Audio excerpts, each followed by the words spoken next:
अब गुरुजी एक चीज और आते हैं, अब हम पितृदोष तो लग गया, ये पितृदोष घर से हटता कैसे है? पितृदोष को हटाने के लिए देखो जी, संसार में अलग अलग नियम बनाए गए हैं। हमारे ग्रंथ बोलते हैं कि पितरों का पिंडदान करना चाहिए, अमावस के दिन हमें पितरों की पूजन करना चाहिए, अमावस्या के व्रत भी होते हैं और पूजा का विधान भी अलग होता है, और पितरों को स्नान इत्यादि तर्पण कुछ नित्य कर्म भी है। तो सबसे बड़ी चीज तो है पितरों का पिंडदान।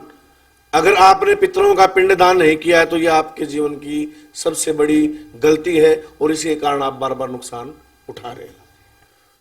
तो ये पिंडदान कहाँ होता है, कैसे कराना चाहिए, इसके कराने से कितना फायदा होता है, कि भी इसके बारे में एक बार पिंडदान के लिए पूरा प्रकाश डालिए।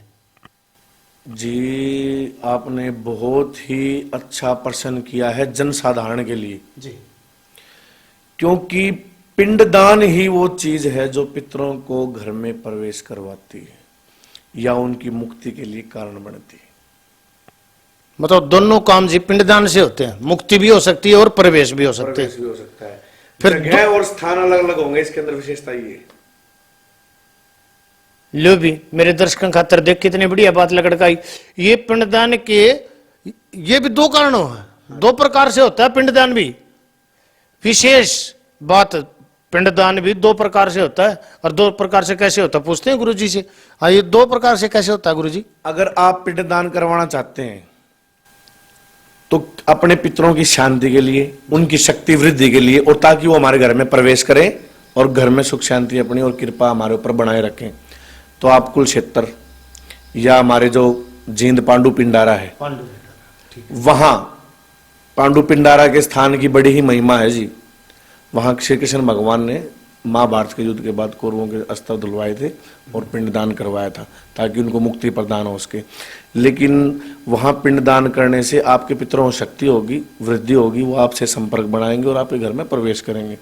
यदि कुछ लोग हमारे भाई हैं, बहन हैं, वो शहरों में भी हैं, नित्य रूप से गांव में नहीं जा पाते और कई पितरों की मुक्ति चाहते हैं, भैया हम पितरों से मुक्ति चाहते हैं, अपनी जोतपत्ति करेंगे, या कोई पितर उग्र पितर भी हो जाता है, हम इसके नाम से मुक्ति करवाना चाहते हैं, अगर ये है तो उनके लिए उनको पितर की त्रिपिंडी और गया जी जाकर के पिंडदान करना चाहिए। गया जी जाकर के पिंडदान करने से पितर को मुक्ति प्राप्त होती है।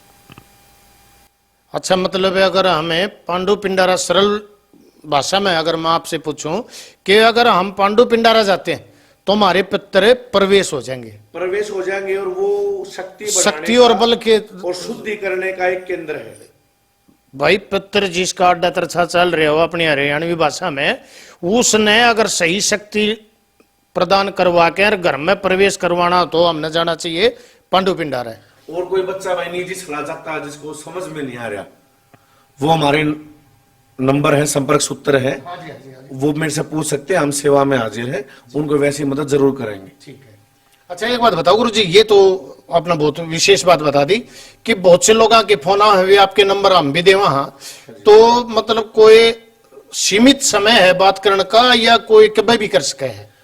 सुबह 7 बजे से रात को 8 बजे तक आप किसी समय भी हम सेवा में उपलब्ध हैं। सुन लिया भाई, सुबह 7 बजे से शाम 8 बजे तक।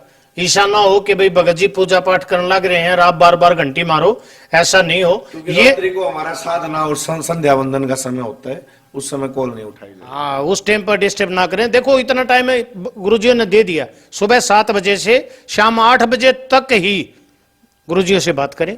आपकी कोई समस्या है, जो चीजें आप इस वीडियो के माध्यम से आपके समझ में ना भी आवे तो आप पूछ सका। पर आवा हाँ उत्ते गुरुजी के भाई पितर प्रवेश के लिए और शक्ति के लिए, शुद्ध करने के लिए हम जाएंगे पांडु पिंडारा। फिर यो गया जी जाने से उसमें मतलब क्या होता है? वो हाँ, गया जी में क्या होता है? गया जी में पितर की मुक्ति हो जाती है जी, उनको मुक्ति प्रदान हो जाती है, वो आगे प्रवेश कर जाते हैं, फिर वो पितर हमारे घर में वापस प्रवेश नहीं करते। बहुत बढ़िया बात।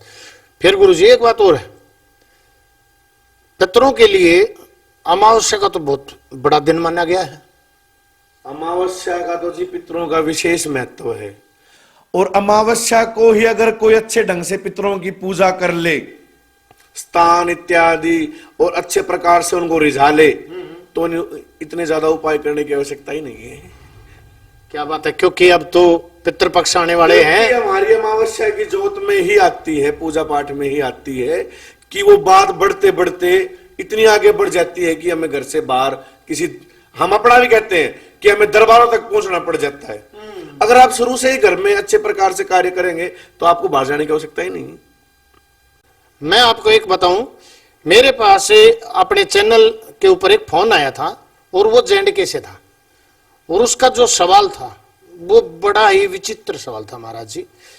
वो बोल रहे थे कि भाई हमें घर में 2 ही पति पत्नी है, उसके 2 लड़के थे, दोनों लड़के एक्सपायर हो गए, लेकिन वो ये बता रही थी कि भाई ये घटना घटने से पहले वो आदमी जिसके अंदर ओपरी ऊपरी शक्ति प्रवेश करती थी, वो पता नहीं उसके पास देवता था क्या था, लेकिन वो न्यू कहा करते कि भाई मेरा उवासी बहुत गणिया जोत पे। यू के कारण है गुरुजी, एक बार खोलियो दाई बात ने। देखो, जो चीज पॉजिटिव होती है वहां नेगेटिव चीज भी होती है। उबासी आने का कारण ये नहीं है कि कोई पॉजिटिव चीज ही हो। जब कोई बाहरी शक्ति हमारे साथ संपर्क बनाती है तो उससे हमारे शरीर का टूटना, आंखों से आंसू आना। यदि आपके साथ भी घटना हो रही है कि आप पूजा करने के लिए बैठे हो और आपकी अंगड़ाई टूटने लग जाती है, आंखों से आंसू आ जाते हैं, बार बार उबासियां आती हैं, ध्यान नहीं लग पा रहा, तो इसका मतलब कोई चीज आपसे संपर्क बनाना चाह रही है। तो महाराज फिर उसमें न्यू के बेरा पट्टे की यह चीज सही है या गलत संपर्क बनाने लग रही है। आपने अभी 5 मिनट पहले एक सवाल किया था कि उसके अंदर जो चीज थी प्रवेश करना चाहे तो उसके बाद उसके 2 लड़के एक्सपायर हो तो गए, और रिजल्ट आपके सामने, घर में अगर नुकसान चल रहा है और ऐसी अवस्था है, समझ लीजिए नेगेटिव चीज आपके सामने आ रही है। तो भाई जो जेंडके से ये जो क्वेश्चन था मैंने गुरुजी के सामने इसीलिए रखा था क्योंकि मैंने भी कहा था कि बहुत जल्दी हम आपके इस प्रश्न का जवाब जरूर लेकर के आएंगे, और बड़े ही सरल भाव से हमारे गुरुजियों ने उस बात को खोल दिया कि वो गलत चीज थी जो बार बार उबासी लेकर के और प्रवेश करना चाह रही थी, और जिसने घर में इतना बड़ा हादसा हो गया। नहीं होते। अच्छा महाराज जी एक बात, यो हाँ ये क्वेश्चन मैंने पहले बिठाया था, मैं बिठाऊं इसने कोई विशेष दिन यहाँ जिस दिन मान ले भाई विशेष कोई पूजा पाठ होती हो, दरबार लागता हो, जो अपनी समस्या लेके कुछ पूछने के लिए आना चाहे तो कोई विशेष दिन आपका वाड़े? देखो, विशेष दिन है हमारे अमावस्या और पूर्णिमा। हर महीने के 2 दिन पूर्ण दिन दरबार लगता है, पूरे दिन सुबह 9 बजे से 5:30 बजे तक। आप अपने प्रश्नों को सवालों लेकर के दरबार में कोई भी समस्या, ग्रह गृहस्थी और कुछ भी है, आप दरबार में हाजिर हो सकते हो। स्क्रीन के ऊपर हमारे नंबर है। और दूसरी चीज कि ये कोई प्रचार के लिए नहीं है। जिस भाई को समस्या है वो है, हजारों में आप यूट्यूब पे मोनूदास जी के नाम से देख सकते हो, आपने अपना इंस्टाग्राम पे मोनूदास जी के नाम से है, फेसबुक पे मोनूदास जी के नाम से है, आप वहां जा सकते हो। भाई ये हमारा वीडियो किसा लग गया? अगर थारे फिर भी कोई क्वेश्चन रह रहे हैं तो आप मावस और पणवासी ने अड़े आस कहा और अपनी आस्था के मुताबिक यहाँ हम अपने पूछ सका हाँ, समाधान बूझ सका हाँ। और बताए दिए कि भाई भंडारे रिए तो चलते रहे हैं, उस दिन भी भंडारा ही हो है, लेकिन एक बड़ा भंडारा और जागरण जो गुरुजी ने बताया है वो आड़े भाई जिसकी भी आस्था इससे जुड़ी है वो जरूर पूछें। हम तो माली से कहेंगे आपका चैनल भी दिन रात चौगुनी प्रगति करे और आप जनता के सवालों का ऐसे ही जवाब हल करवाते रहें, और हम सेवा में दिन रात हाजिर हैं। जो भी समस्या भाई खुल कर पूछियो, जवाब मिलेगा। और दर्शन करके अपने आप को कृतार्थ करें। जय माता। जय माता दी।